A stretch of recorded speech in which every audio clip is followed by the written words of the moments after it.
Omubaka akiikirira abantu b'e Bugambula South mu Parliament Honorable Henry Morris Kibalya awadde ekkanisa ya Uganda eggaali eziwerera ddala 9 ziyambeko mu buweereza ng'azikwasizza omulabirizi wa Busoga Retired Reverend Paul Samson Moses Naimane Mkembo ku mukolo ogw'okuggulawo ekkanisa ya St. Peter Kitayunjwa ng'ekkanisa eno Omubaka Kibalya ne banne be baagizimba. Bw'abadde awaayo eggaali zino, Omubaka Kibalya ategeeza nti kino akikoze kuba abaweereza ba Mukama bangi tebafiibwako so nga bakola omulimu munene ogw'okulyowa emyoyo gy'abantu. Ababuulizi abo bemubona babonaabona. Ife abasinga mujja mwawulira ati abakristaayo bali kusonda ssente n'antambula y'ababuulizi. Mwaba muli ku mukolo ye muli mwawulira ati omubuulizi akagaali ke akakaire ke yayidinako baakayibye.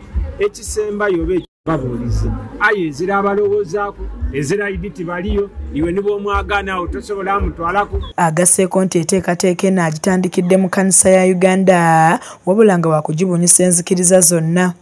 Ndikola omukolo gwaibwe ogw'endawulo era bona abasomesa mu kereziya bona ndijja abawa obugaali.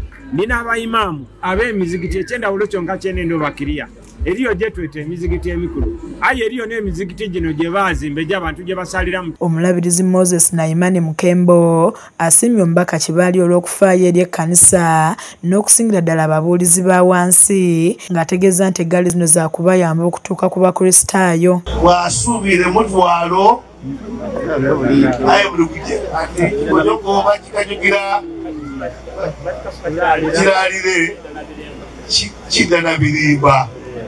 Bw'asuubire mutwalo okutakutuusa na kamuli aye butimu nikwirayo n'omutwalo ogw'okuvuga obugaali bw'obundi.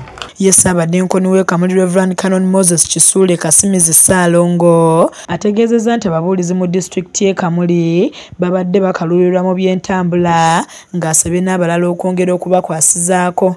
Twebaza Honorable Morris Kibalya olwa constituency eno ate n'okusinga nga kyakubonerako eri abantu ba Katonda betukulembera basobole okubonerako ekyo balowoozenga ku babuulizi ti babuulizi bonka n'abaawule kubanga bona babonaabona ino. Abamu ku babuulizi bategeezezza nti babadde batawaanyizibwa ensonga y'entambula n'okusingira ddala nga bagenda okubuulira ekigambo kya Katonda ne basiima Omubaka Kibalya abadduukiridde. Ababuulizi nga tuzira magaali tuzira ntambula era nze mbaire nga lunaku nsasula 4,000 nga nja ku kyaki ojja n'okwira oluisi 5,000 aye bwenfunye akagaali mpulira okusanuka nawulira okusagama mutima gwange n'obuweereza bwange kati ojja kweyongeramu ino olw'omukisa ogwa MP gwampaire olwami kyanga nkola obuweereza kino kyamagero eno kyenfunya. Asmani Mkembo yakusakidde eggulu erino ku lwa KSTV